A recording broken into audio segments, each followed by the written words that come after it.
Hello दोस्तों, स्वागत है आपका हमारे यूट्यूब चैनल मरीन वर्ल्ड में। दोस्तों, आज की इस वीडियो में मैं आप लोगों को बताऊंगा महान स्वतंत्रता सेनानी नेताजी सुभाष चंद्र बोस की जीवनी के बारे में। दोस्तों, वीडियो में आगे बढ़ने से पहले मैं आपसे रिक्वेस्ट करना चाहूँगा कि अगर आपने अभी तक इस चैनल को सब्सक्राइब नहीं किया है तो इसे ज़रूर सब्सक्राइब कर लीजिएगा और अगर वीडियो अच्छा लगे तो इसे शेयर ज़रूर कीजिएगा। तो चलिए दोस्तों, इस वीडियो को स्टार्ट करते हैं। स्वतंत्रता अभियान के एक और महान क्रांतिकारियों में सुभाष चंद्र बोस का नाम भी आता है। नेताजी सुभाष चंद्र बोस ने भारतीय राष्ट्रीय सेना का निर्माण किया था, जो विशेषतः आज़ाद हिंद फौज के नाम से प्रसिद्ध थी। सुभाष चंद्र बोस स्वामी विवेकानंद को बहुत मानते थे। तुम मुझे खून दो, मैं तुम्हें आज़ादी दूंगा, सुभाष चंद्र बोस का यह प्रसिद्ध नारा था। उन्होंने अपने स्वतंत्रता अभियान में बहुत से प्रेरणादायक भाषण दिए और भारत के लोगों को आज़ादी के लिए संघर्ष करने की प्रेरणा दी। इनका पूरा नाम था सुभाष चंद्र जानकीनाथ बोस और इनका जन्म हुआ था 23 जनवरी 1897 को बंगाल प्रांत के उड़ीसा राज्य के कटक में। इनके पिता का नाम था जानकीनाथ बोस और इनकी माता थी प्रभावती देवी। इनकी शादी हुई थी एमिली सेंकल से और इनकी एक बेटी थी अनीता बोस फाफ। 1909 में बैप्टिस्ट मिशन की स्थापना के बाद रॉबिन्सॉ कॉलेजिएट स्कूल में इन्होंने एडमिशन लिया। 1913 में मैट्रिक परीक्षा में द्वितीय स्थान हासिल करने के बाद उन्हें प्रेसिडेंसी यूनिवर्सिटी में दाखिल कराया गया, जहां उन्होंने अपनी पढ़ाई पूरी की। इन्होंने आज़ाद हिंद फौज, all India national forward block और स्वतंत्र भारत की अस्थायी सरकार जैसे संगठनों की स्थापना की थी। इनकी मृत्यु हुई थी 18 अगस्त 1945 को। सुभाष चंद्र बोस का जन्म 23 जनवरी 1897 को ओडिशा के कटक में हुआ था। ये जानकीनाथ बोस और श्रीमती प्रभावती देवी के 14 संतानों में से 9वीं संतान थे। सुभाष चंद्र बोस जी के पिता जानकीनाथ बोस उस समय एक प्रसिद्ध वकील थे। उनकी वकालत से कई लोग प्रभावित थे। आपको बता दें कि पहले वे सरकारी वकील थे, इसके बाद फिर उन्होंने निजी प्रैक्टिस शुरू कर दी। इसके बाद उन्होंने कटक की महापालिका में काफ़ी लंबे समय तक काम भी किया और वे बंगाल विधानसभा के सदस्य भी रहे। उन्हें राय बहादुर का खिताब भी अंग्रेजों द्वारा दिया गया था। सुभाष चंद्र बोस को देशभक्ति अपने पिता से विरासत के रूप में मिली थी। जानकीनाथ बोस सरकारी अधिकारी होते हुए भी कांग्रेस के अधिवेशनों में शामिल होने जाते थे और लोक सेवा के कामों में बढ़ चढ़ कर हिस्सा लेते थे। आपको बता दें कि ये खादी, स्वदेशी और राष्ट्रीय शैक्षिक संस्थाओं के पक्षधर थे। सुभाष चंद्र बोस की माता प्रभावती देवी उत्तरी कलकत्ता के परंपरावादी दत्त परिवार की बेटी थीं।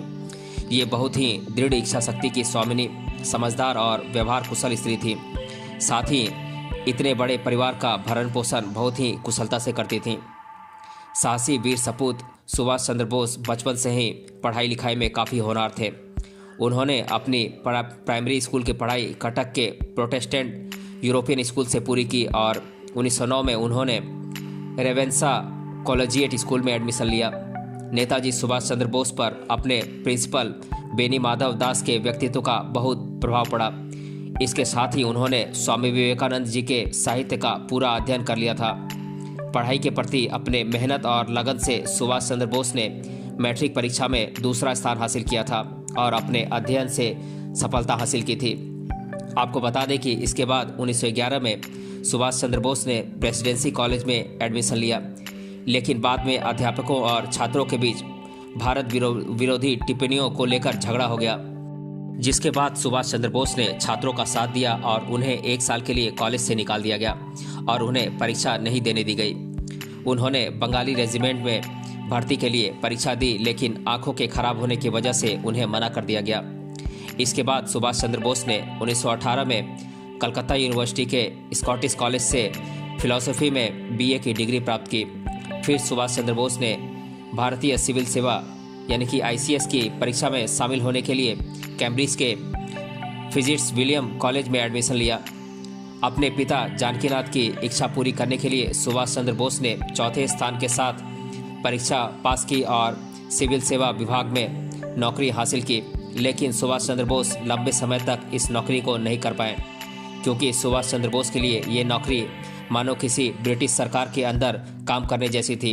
इसीलिए उन्होंने इस नौकरी को नैतिक रूप से अस्वीकार कर दिया। इसके बाद सुभाष चंद्र बोस ने इस नौकरी को छोड़ने का फैसला लिया और वे भारत वापस आ गए।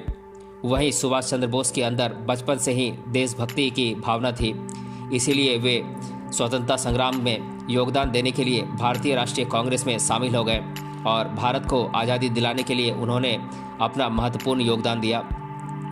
इस संग्राम में विजयी होने के लिए सुभाष चंद्र बोस ने पहला कदम समाचार पत्र स्वराज शुरू कर उठाया।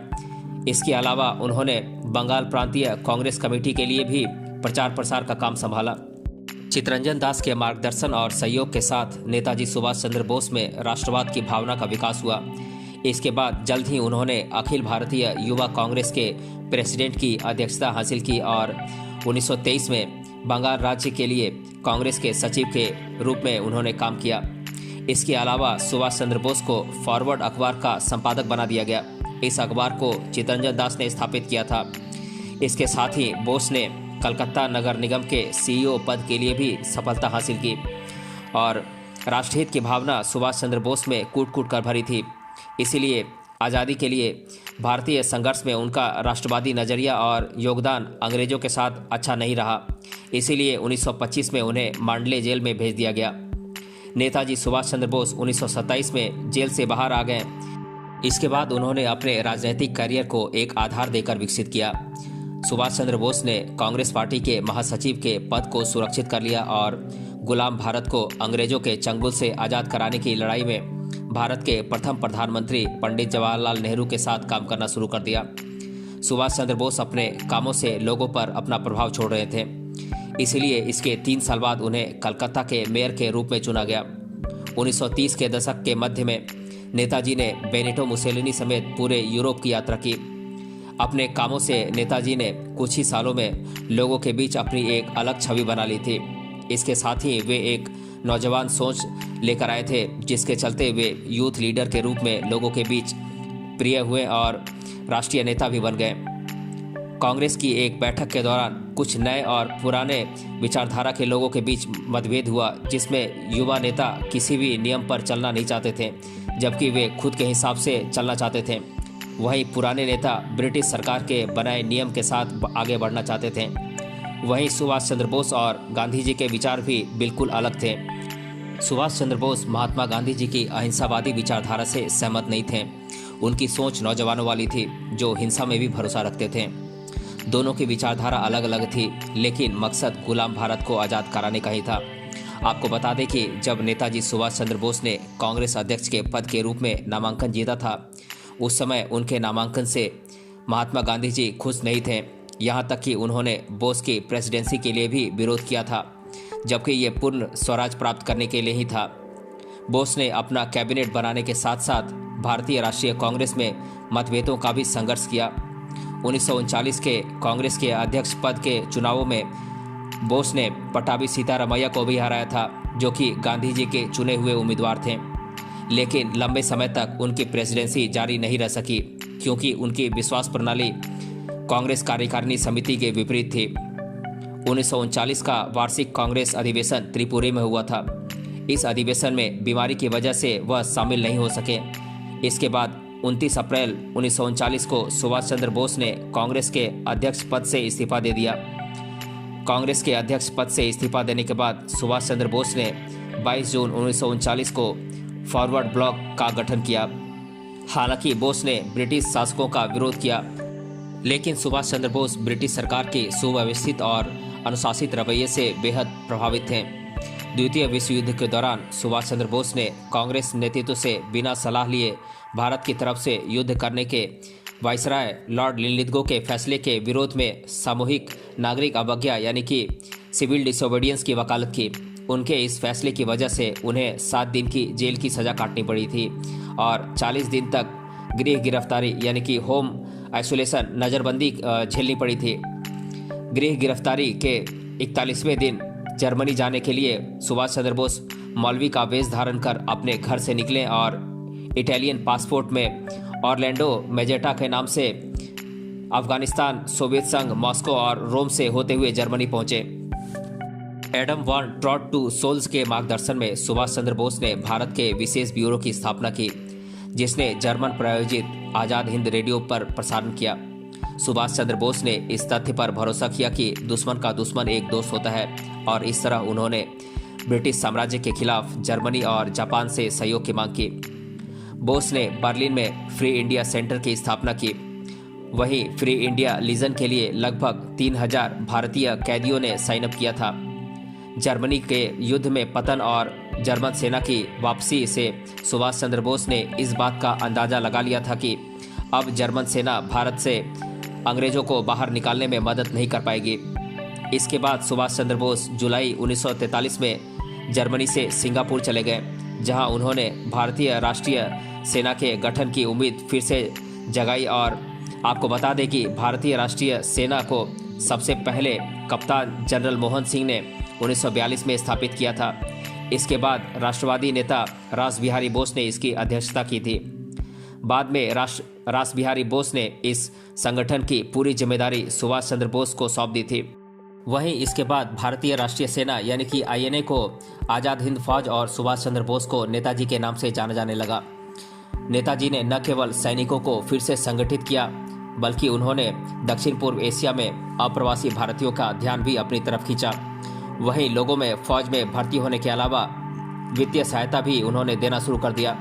आपको बता दें कि इसके बाद आज़ाद हिंद फौज एक अलग महिला इकाई के साथ उभर कर सामने आई। एशिया में इस तरह का यह पहला संगठन था। आज़ाद हिंद फौज ने काफ़ी विस्तार किया और इस संगठन ने आज़ाद हिंद सरकार के एक अस्थायी सरकार के तहत काम करना शुरू कर दिया। उनके पास अपनी डाक टिकट, मुद्रा, अदालतें और नागरिक कोड थे और एक्सिस पावर के 9 देशों द्वारा स्वीकृत थी। दोस्तों, ये वीडियो काफ़ी लंबा होने वाला है। आज के इस वीडियो में हम इतना ही रहने देते हैं। अगले वीडियो में हम जानेंगे नेताजी के भाषणों के बारे में और उनसे उनकी मृत्यु कैसे हुई और उनके जीवन के बारे में और भी तथ्यों को जानेंगे हम अगले वीडियो में। आज के इस वीडियो में हम इतना ही रहने देते हैं। मिलते हैं अगले वीडियो में इसके पार्ट 2 के साथ। तब तक के लिए धन्यवाद।